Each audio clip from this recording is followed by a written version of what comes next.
Magandang araw, grade 9 mga kalikasan. Magandang araw, Teacher Crystal. Maraming salamat pero bago pa rin yan, nakalimutan ko. James, maaari mo ba ako paunahan ng ating kasalan? Sige, pero ako na kayo parang Let's bow our heads and feel the presence of our Lord. Heavenly Father, we thank you, Lord, sa araw ng ito.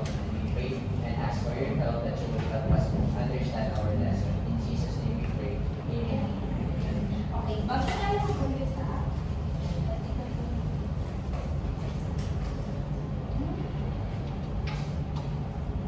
Ayan, yung mga alitutunin natin sa klase. Una is makinig sa akin at sa inyong mga klase kapag kayo ay nagbabahagi. And pangalawa ay huwag gumamit ng cellphone o alinmang gadget kung hindi kinakailangan. So maaari nyo muna itago yung mga devices nyo, okay? So, yan. Next is, ito yung ating layunin. So, ayan. Sa pagtatapos sa klase, ayan yung inaasahan na makamit. Okay. Pamilyar pa kayo sa nasa larawan? Alin yung nakikita nyo? Brilyante na brilyante. Pwede nyo bang pangalanan kung ano yung brilyante? Sige, Janela. Yung kulay verde po ay brilyante ng tubig, brilyante ng lupa, brilyante ng hangin, brilyante ng apoy. Kasi sinabi niya na lahat. Okay, so itong mga brilyante na to is makikita sa Encantada, tama ba? Yung Encantada, mayroong mga sangre. Yes! Okay, ngayon, iisipin natin, wait. Isipin natin na yung Encantada ay isang kalikasan at ang sangre ay kayo. Ngayon, maaari nyo nang kunin ng inyong mga cellphone at i-scan para makapunta sa website na yan. And sasagutan nyo yung call na nandoon. Okay? And makikita dyan yung live votes. Okay? Yan, meron kayo isang minuto para mag-bumoto and mag-live.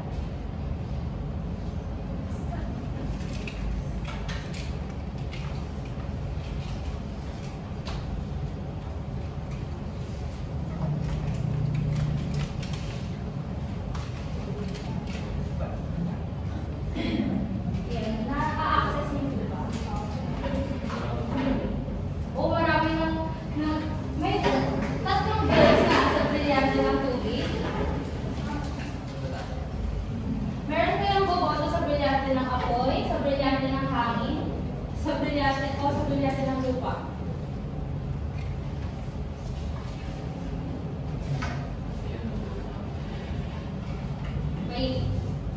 May gusto pa bang kumabal? Okay, sige.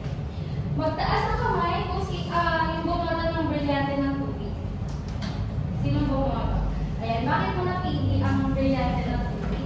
Para lang po sa akin, sa anumang pong aspeto ng buhay natin, hindi man po sa kalikasan naman sa pagkatao po natin ang pangalan po ng tubig. At naniniwala po ako na sa pamamagitan ng mga water, mas mapapagyabong pa po natin kung ano man yung meron sa kalikasan natin sa yung mga halaman. Tama, no? Next naman, sino yung bumoto ng brilyante ng lupa? Or brilyante ng apoy? Yes, Iya. Anong yun? Iya. Bakit mo pinili yung brilyante ng lupa? Ayun, teacher, yung brilliance kasi ng lupa, feeling ko, sa kanilang apat siya yung pinakamahalaga. Kasi kung wala lupa, hindi wala rin mapagtataniman. So, wala rin silbi. Ito yung brilyante pala ng lupa. Nakalimutan ko. Ayan, hawakan mo yung brilyante ng lupa. At, yan, habang pinagawa ko, bakit mo siya pinili? Kasi teacher,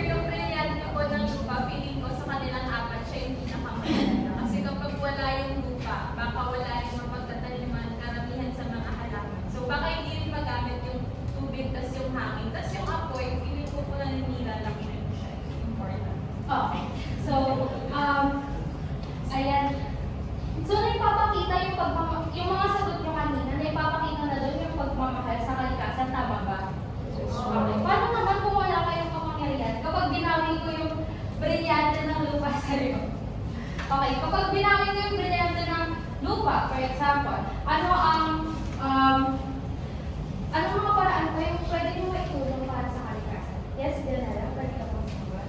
Ayun, sa tingin ko kung wala po akong kapangyarihan, nakagaya sa mga sabi ng brilyante, pwede ko pong gawin on my own, siguro po yung pangangalaga ng kalikasan, for example po yung pagtatanim ng mga halaman, o di kaya naman po yung simpleng pagpulot po ng mga kalat sa, kahit sa classroom lang po or sa lab. Yes, James? Sa akin po, teacher, para po pangalagaan ng kalikasan kahit na wala akong kapangyarihan is to use mga recyclable po na materials. For example po, yung eco bag or instead of using plastic bag or metal straw instead of using plastic straws po. Teacher, ikaw po, kung papapiliin mo, ano mong pipiliin sa akin? Ako, gusto ko yung brilyante ng tubig. Dahil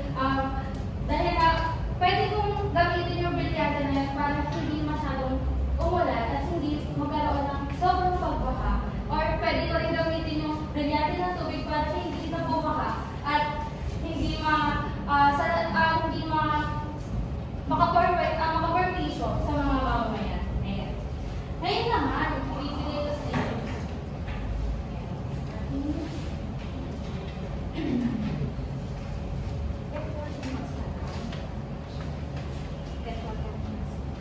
And kapag may sobra, ibigay mo ito sa akin.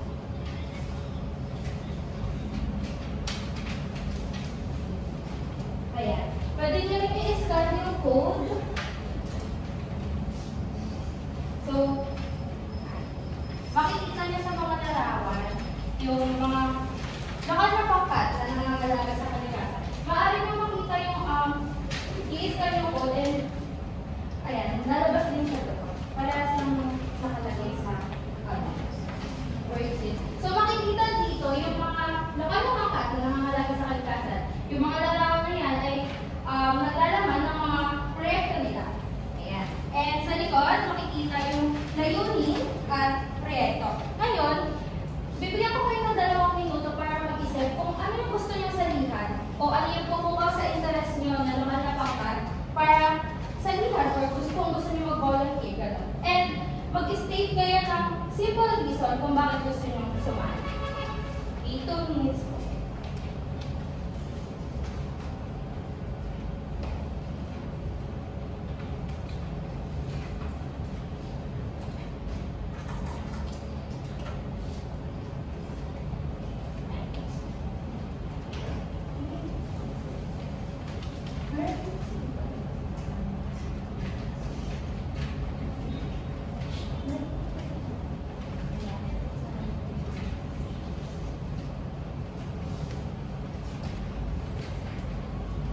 May nakapag-isip na ba? May nakapag-isip na ba kung ano yung napili ninyo?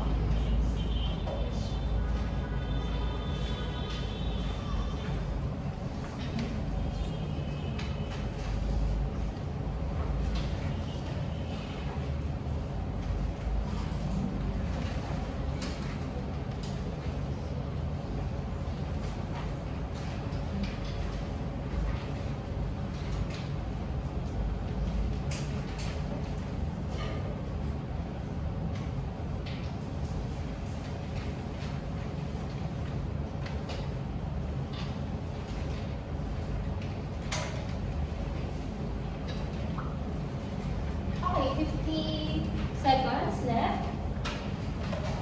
May gusto na ba magbahagi ng kanilang kasagutan? Sige, Jace. Ano ang iyong napili? Ang napili ko pong organization is yung Philippine Green and Rainforest Conservation Foundation Incorporated.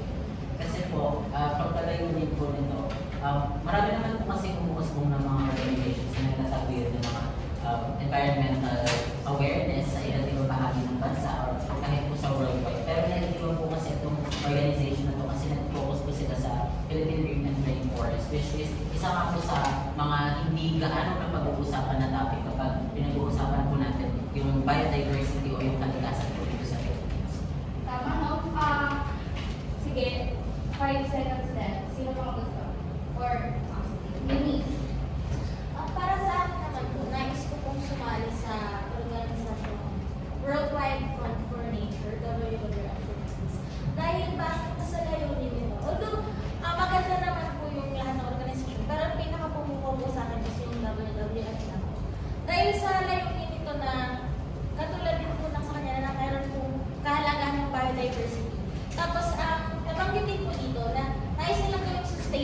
paggamit ng likas na yaman. Kasi para po sa akin, ang parang sustainability, na alam po natin kasama din siya sa SDG. Ano po, yung epekto po niya is pangmatagalan po o yung long term po na sinasabi. Kahit hindi po agad-agad yung solusyon na gagawin natin para dito. Parang yung kahit maliliit po na ginagawa nila, katulad ng mga proyekto nilang single-use plastics, palakasin yung recycling, reuse, regularisyon ng basura. Kahit yung mga simpleng ganong paraan po, para po kasi sa akin, malaki po yung natutulong niya. Kumbaga parang baby steps po yun na eventually maglilid po sa malaking pangkalahatang solusyon. Kaya nais ko po sumali sa WWF kasi yung mga ginagawa nila kahit po simple na madaling gawin, malaki po yung natutulong sa kalikasan. Maraming salamat. So, bukod sa inyong napili na organisasyon, ano bang gusto niyo salihan na pumukaw sa interest? Sige, RT, ikaw bang sumagot? Yung Haribon.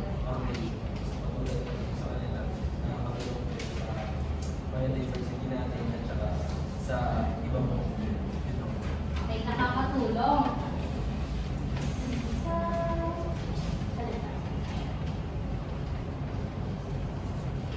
Okay, bakit kailangan natin kilalanin yung mga lokal na pangkat na nangangalaga sa kalikasan? Sa tingin nyo, bakit kailangan na suportahan nyo or at least meron kayong alam para kung paano suportahan yung mga lokal na pangkat? Sige. Tingin ko po yung kahalagahan na makilala yung mga organisasyon is because on our own, hindi talaga natin kaya isolve yung mga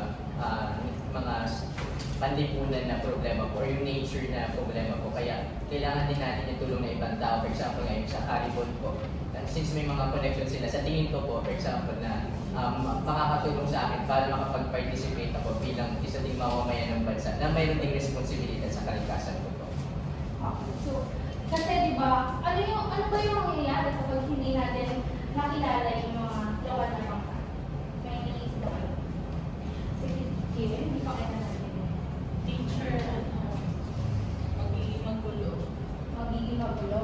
Ano pa? Bukod sa pag hindi natin na kilala or wala tayong alam kung paano suportahan o sumali sa mga lokal na pangkat na pangkalikasan. Sige, RT. Masisira yung kalikasan. No, tama. Yan.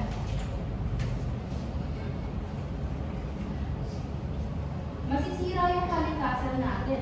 So, tayo ba ay tagapangalaga ng tayo rin ba bilang mag-aaral ay tagapangalaga ng kalikasan? So, kapag tayo rin ba ay nakakatulong, dahil sa mga binanggit nyo kanina, di ba, na mga paraan na wala kayong mga kapangyarihan. So, dahil sila yung mga nangunguna, bakit mahalaga na sumali tayo sa kanila? Kapag nagkaroon na tayo ng pagkakataon, bakit kailangan natin sumali para makatulong sa kalikasan? Yes, Janelle? Para po mas mapalakas pa po yung mga ganitong organisasyon. Especially po kasi kapag wala pong mga sumasali madalas or sumusuporta po sa kanila, humingi na rin po yung mga resources or yung mga ways po para mas lalo rin nilang maalagaan yung kalikasan.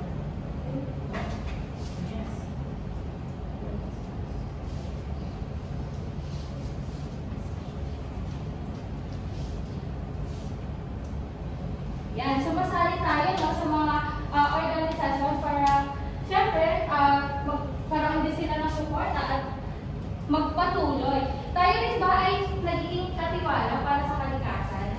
Yes. Pag pinagsama-sama ba natin ang makakatulong tayo sa kalikasan, tayo rin yung mangunguna para sa pag-alaga ng kalikasan, at para hindi masira ang kalikasan at tayo yung nangangalaga. Tayo rin, di ba, ay nagiging katiwala na para sa kalikasan. Tama ba? Yes. Sa mga katangian, pag pinagsama-sama natin lahat yun, anong katangian ang makukuha natin bilang katiwala ng kalikasan?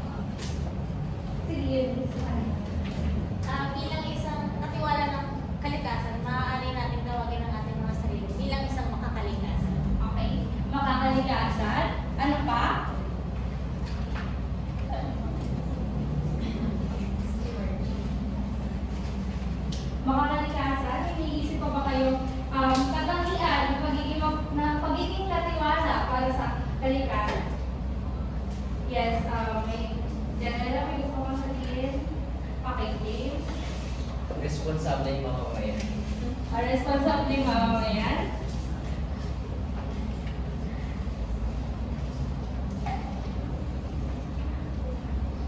Kapag kapag sa inyong barangay, merong pumuntang mga lokal na pangkat na nangangalaga sa kalikasan, ano pang may tutulong nyo? Or simple paraan para may tulong dahil kayo ay mga grade 9 pa lamang, di ba? Anong mga simple paraan para makatulong? Yes, Iya. Teacher, huwag pong magdalat sa barangay. Huwag magkakalat. Ano pa? May naisip pa ba kayo? Yes, Janelle. Mag-volunteer po sa mga programa sa mga yun.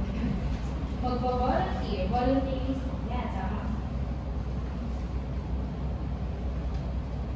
Ano pa? Meron pa ba? O wala na kayo naisip? So kapag, ayan, hindi kayo magkakalat or mag-volunteer kayo, kung bibigyan kayo ng pagkakataon na magkaroon ng or mag-lead sa isang proyektong pangkalikasan, ano gusto niyong simulan? Yan, napapag-isip si Yusmi, si James, si Tracy. Tingin ko po, kung bibigyan man po ako ng plataforma para gumawa ng isang programa, isisimulan ko po yun sa mga seminar para sa kabataan. Kasi naniniwala na po ako na ang pagkilos po ay nagsisimula sa kaalaman. Kaya sa pamamagitan po ng seminar, bibigyan po sila ng sapat na informasyon tungkol sa mga dapat at hindi dapat gawin. Bago po nila yung isagawa o isang katuparan. May gusto ka bang sagot? Kasunod po ng pagsasagawa ng mga seminar ay yung actual na kung makikita nila kung ano yung mga tinuro o kung ano yung mga sinabi po sa kanila sa seminar na yun. Katulad po ng paglalagay ng iba't ibang basurahan na meron pong segregation sa iba't ibang lugar po sa barangay. Dahil nang sa gayon po ay hindi lang po basta-basta kung saan-saan nagtatapon yung mga tao, kundi kapag may nakita po silang basurahan, hindi po nila itatapon. Okay. Kapag ba hindi tayo nagkakalat at tayo ay sumasali sa mga volunteerism ng mga lokal na pangkat at tayo ay nag-lead ng mga seminar, tayo rin ba isang mabuting mamamayan? So,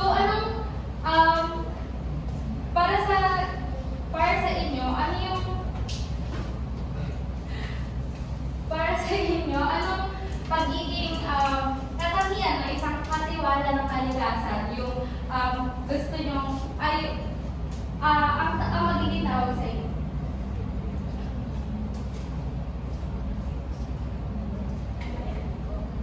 Mabait? Yes po. Eco-saver po. Eco-saver. Bukod sa eco-saver, Magala po sa kalikasan. magala sa kalikasan. Bukod sa magala sa kalikasan, disiplinado sa kalikasan. Ano pa? Pagpatuon. Mapagmahal. Mapagmahal. Bukod sa mapagmahal. Ano pa? Sige. Tagapangalaga. Yan. Parehas din siya ng katiwala. Ano pa? Bilang katiwala, anong katangian pa? Mapagkaligas. Mabait. Ano pa? Pag mabait, ano ba yung mabait? Mabait sa kalikasan. You are good.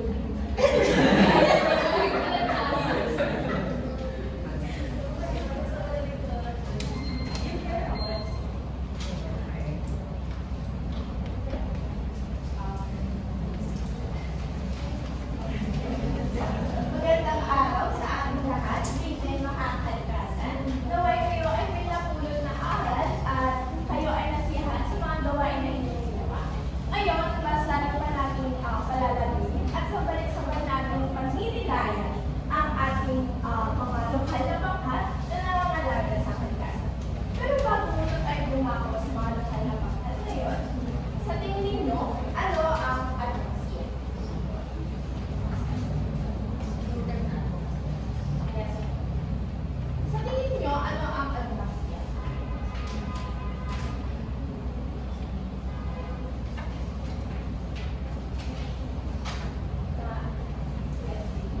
Tingin ko po yung salitang advokasya, patumbas siya ng salitang layunin ko. May patutunguhan. Mahusay. Ang advokasya ay layunin nito na may layunin sila sila na magkaroon at ang maging epekto noon ay magkaroon ng positibong pagbabago. Ngunit, sa pagsuporta naman sa advokasya, kumbaga, ini-aim natin na makuha iyon sa pagsuporta sa mga advokasya. At ang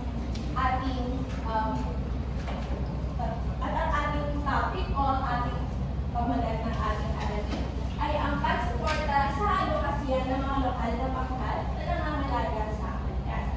Teacher, di ko mabasa.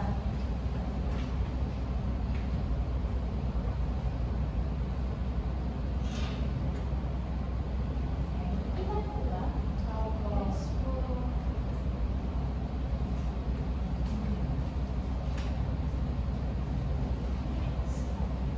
So sabi dito, ang pagsuporta sa lokal na advokasya sa kalikasan ay nakakatulong ito sa pagprotekta sa ating kapaligiran, kalusugan, maging sa ating komunidad.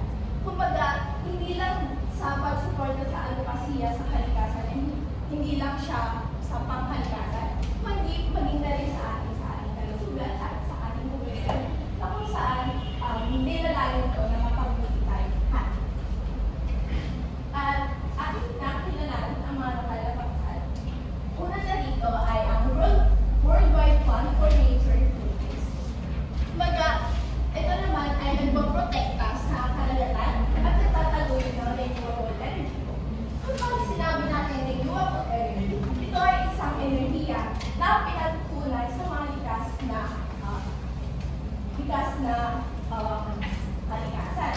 Katulad na lamang, familiar ba kayo sa solar energy? Yes.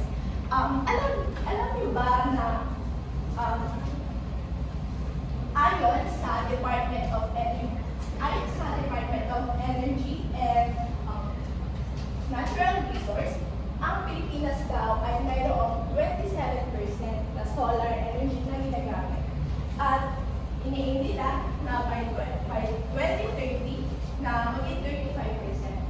Pero sa tingin ba ninyo, by 2030 is makikita natin na may aim natin na? Hindi po. Sa tingin niyo bakit? Teacher, ang dami pong kurang na musik-sino. Tama, maraming kurang. Teacher, tanong ko lang po, anong pakinabang po kapag tumaas ng solar energy? Yes, pag tumaas ang paggamit ng solar energy, hindi na natin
biodiversity.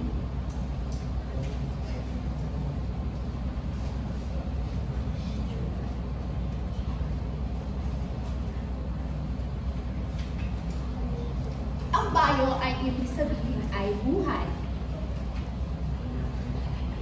At ang diversity, ibig sabihin iba-iba. Kumbaga, tayo ay sakop din ng biodiversity. Ay, sorry. Biodiversity. Okay, sorry.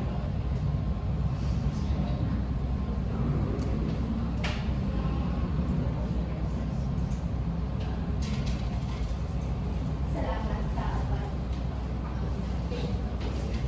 Pag sinabi natin biodiversity, kumbaga ito ay sinasaklaw ng mga ibang natural resources na buhay, katulad ng kagubatan, ng katubigan, ng mga hayop, at kayo-kayo mga tao.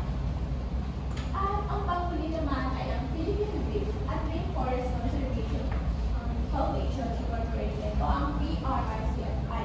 Ang Danjungan Island Project ay isinasagawa nila sa Negros Occidental, na kung saan nilalayo nila na mapabalik sa dati ang kanilang isla. Dahil ang kanilang isla ngayon ay nangangali dahil ito ay nakakalbo, kaya naman sila ay nilalayo ng mangrove planting. Ano niyo ba ang mangrove planting? May ideya ba kayo kung ano ang mangrove planting? Ang mangrove planting o ang bakawan, kumbaga ito ay itinatanim sa mga tabing dagat na kung saan pwede rin itong tirahan ng mga hayop na naninirahan sa kabila. Teacher, may tanong ako, tama po ba na yung mga hayop sa Manila Zoo po nakakulong? Di ba po, hindi po ba yun against po sa biodiversity po? Okay. Pag sinabi naman natin biodiversity, ibig sabihin, buhay sila sa iba't ibang komunidad.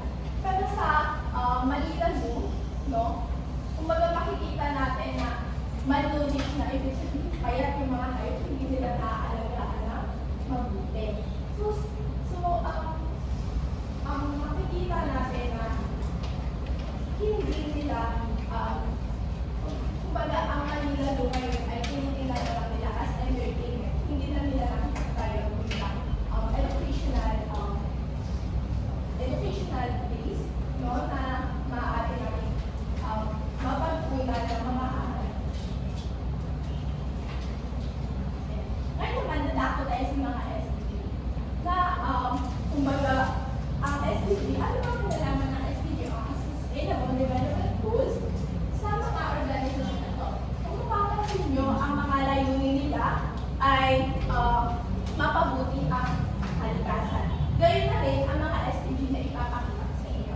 Una na dito ay SDG 6 o ang Clean Water and Sanitation. Kumbaga, sila naman ay naglayo ng mga clean up drives at kampanya para sa malinis na tubig.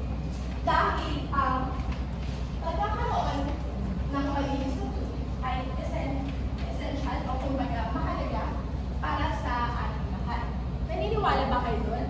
Oo! Sa tingin ninyo, ano yung problema natin sa tubig? Kung bakit kailangan natin magsagawa ng mga clean up drives at kampanya sa SDG 6? Ayun. Tingin ko po, teacher, sa ispano ko, madalas po kasi nagtatapon kung saan-saan yung mga, mostly po yung mga Pilipino. Kaya po, madalas po tumutuloy po yung mga tubig natin. And ayun po, hindi na po siya nagagamit or hindi na po siya napapanirahan ng yung mga species po sa tubig. Tama si Janelle, no? Kasi nakikita natin na marami ng basura sa ating mga tubig.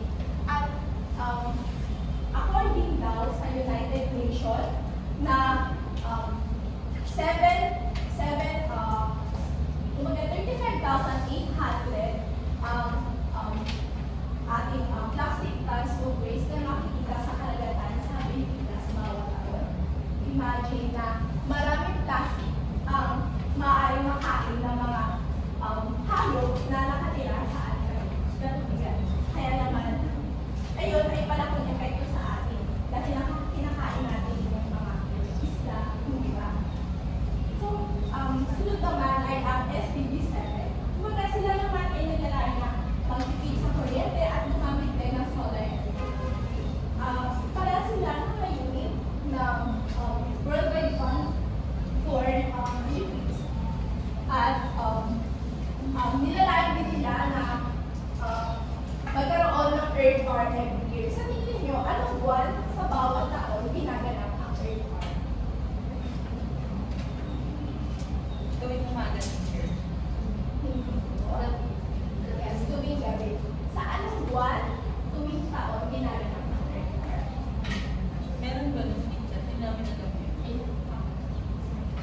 taon ginaganap ang Earth Hour. Kung makikita ninyo sa inyong mga social media, pinapakita yun ng United Nations tuwing Marso. No? Tuwing gabi, sila ay nanghihikayat sa mga tao na isara ang kanilang ilaw sa isang oras. Para, Teacher, nagawa mo na yun? yes, nagawa ko na ang Earth Hour. Dahil ako ay sumasuporta sa kanilang layunin na mag-debate ng politika. Ayaw kang patay ni mama yung money sa parahay.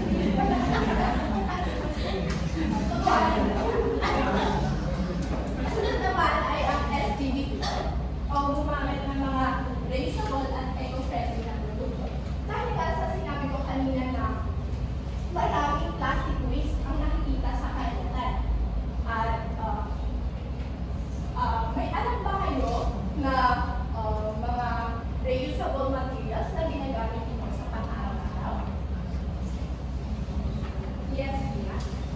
Sure, lahat po ng Tupperware na galing sa rod. O kaya lahat ng Tupperware na naging ni Mama para yun yung mapaglalagyan ng mga gulay na i-ref pa na. Ano ba mga reusable materials na maaaring gamitin para hindi tayo dumagdag pa sa waste pollution? Yes, please. Sa bahay po namin po, yung mga, pag namimili po kami sa labas, hindi po namin tinatapon yung mga supot. Lalo na po kapag paper bag, kasi ginagamit po namin siya kapag magbabawat kami sa school or kapag mamimili po ulit. Mahusay. Pwede po ba kayong magbigay ng products na environmental friendly? Kasi may din po ako mag-make-up. At the same time, gusto kayo po makatulong sa kalikasan. Make-up products na environmental friendly. Brand mo.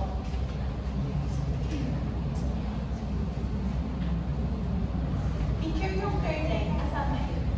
Ang Careline. Ang Careline ay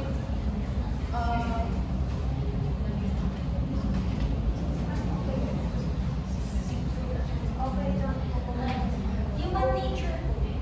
ang human nature ay ginagamit sa mga pang-skincare. At base sa mga nakita ko, hindi ko kaya hindi ko ba din na may mga makeup products sila hindi nila. Teacher, okay lang po. Kasi hindi ko alam kayo hanapin.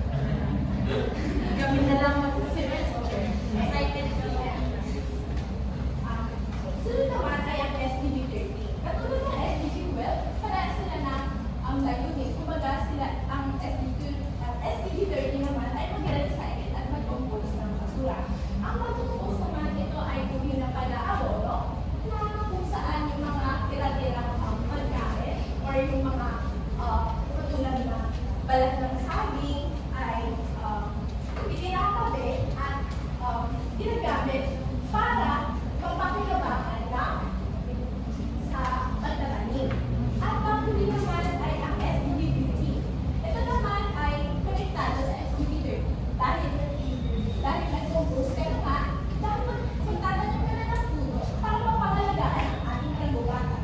Dahil according sa United Nations, na noong 1900s ay meron tayong 27 million hectares na puno sa ating bansa. Pero ngayon, noong 2024 naman, makita nila na 7 million hectares na lang ng puno ang makikita sa Pilipinas.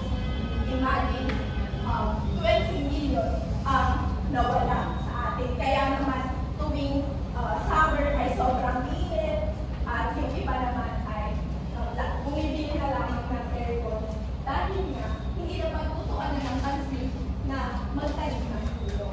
At kayo ba, magtatanim ba kayo ng puno o bibili na lang kayo ng aircon? Aircon. Wala akong tagalin yan sa bahay. Wala akong mapagpapuran teacher. Bakit wala namang bakuran? Paano pa rin naman kayo magtanim dahil meron naman tayo mga indoor plants? Teacher, sabi mo kanina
naiipon or napupulot namin galing sa postal income tax? Ito ay dinadala nila sa mga ito ay dinadala nila sa kumbaga dinadala nila sa mga yung mga paggamitan na kanilang kinuha katulad ng mga plastic bottles ay pwede na nilang ibigay sa mga establishmento na kilala na pwede magamit as eco-friendly materials. At pangalawa naman ay pag-suporta sa climate change mitigation. Kumbaga, sa pag-suporta sa mga advokasya, kumbaga, ang epekto ng climate change ay at sa pag-protecta sa mga susunod na henerasyon. Ang climate change mitigation ay nagdalayan din na mabawasan yung mga epekto ng climate change na nararanasan natin sa pang-araw-araw. Narito naman ang mga sariling paraan sa mga lokal na advocacy ang pangkalikasan. Una ay maaari kayo mag-aral sa climate change at maaari nyo itong ituro para sa pagiging responsable sa kalikasan. At sa kahalagahan naman ay sa pag-aktibong pakikilahok, makikita natin na magkakaroon tayo ng connection sa ating kapaligiran. At magiging, kumbaga, habang na itong responsibilidad dahil kung hindi natin ito pangangalagaan ay maaari pang lumubha at maging malala ang mga problemang kakaharapin ng mga susunod na henerasyon. Maaari natin yung ilabas ang inyong cellphone dahil ngayon na nakilala na natin ang mga lokal na pangkata na mahalaga sa kalikasan, pipili kayo doon sa apat na iyon at gagawa kayo ng 5 hakbang sa loob ng 3 minuto. At ipapakita ko ang QR code para masagutan nyo.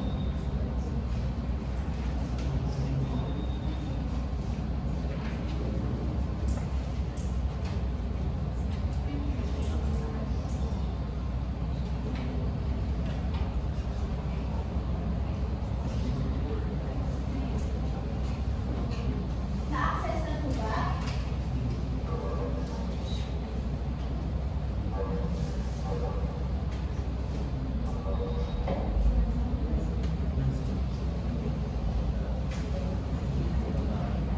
Ang katanungan ay, bilang ikaw na nasa ikasyam na baita at bilang kabataan, ano ang kaya mong maitulong sa iyong lokal na pangkat na napili at ano-ano ang limang hakbang na maaari mong gawin upang masuportahan iyong lokal na pangkat na napili?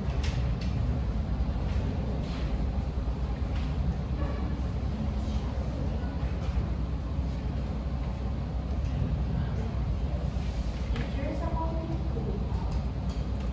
Yes, pipindutin ninyo yung add idea para malagay ninyo ang inyong pangalan at ang inyong sagot.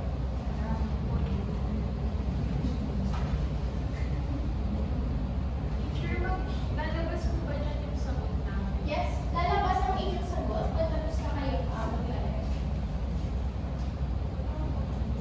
Teacher, ayaw mo sa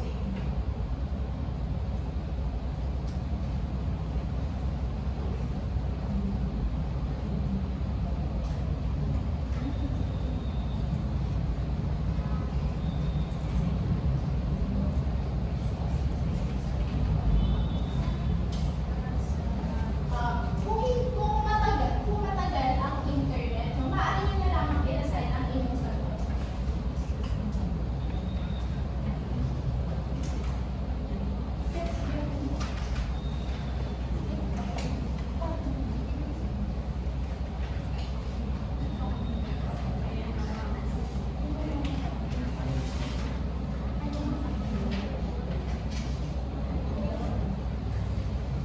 Sino ang sumagot sa makikita sa mga pangkalikasan na lugar?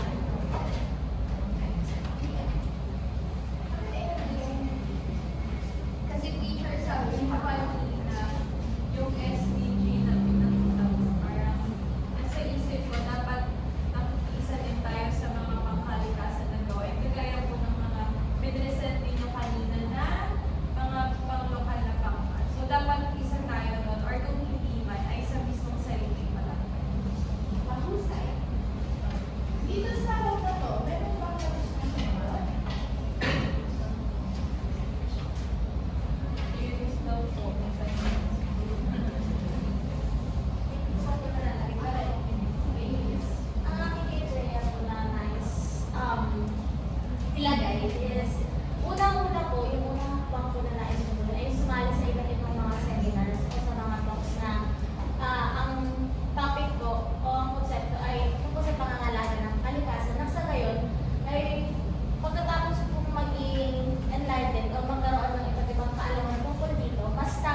bago tayo magtapos, iiwan.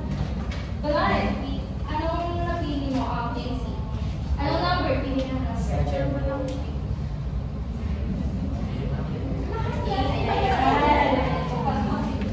Ayan. Bubuksan ko na lang lahat para makita naman, okay? Pili pa number. 4. 6.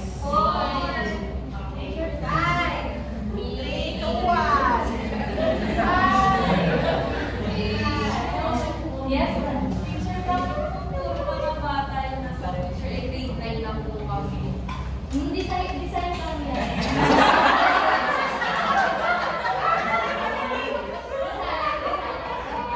Magpasensya na si teacher. At gusto ko kayo makita ng mensahe na bilang pagtatapos na yung mga nabanggit nyo kanina ng mga paraan para makatulong sa kalikasan ay nawa ay hindi lang yun basta sinasabi o isinasabuhay. Maraming salamat.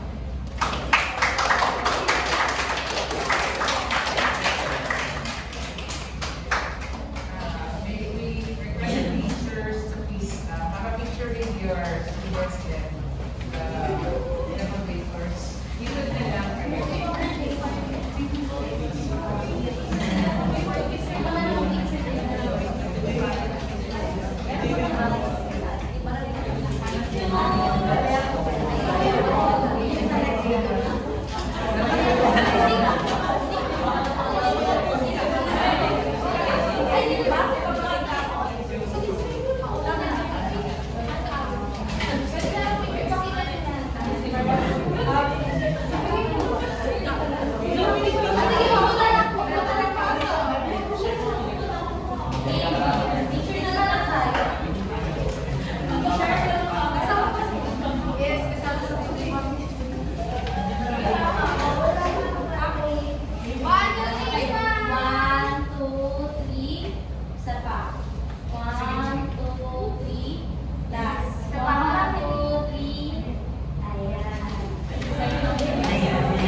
I'm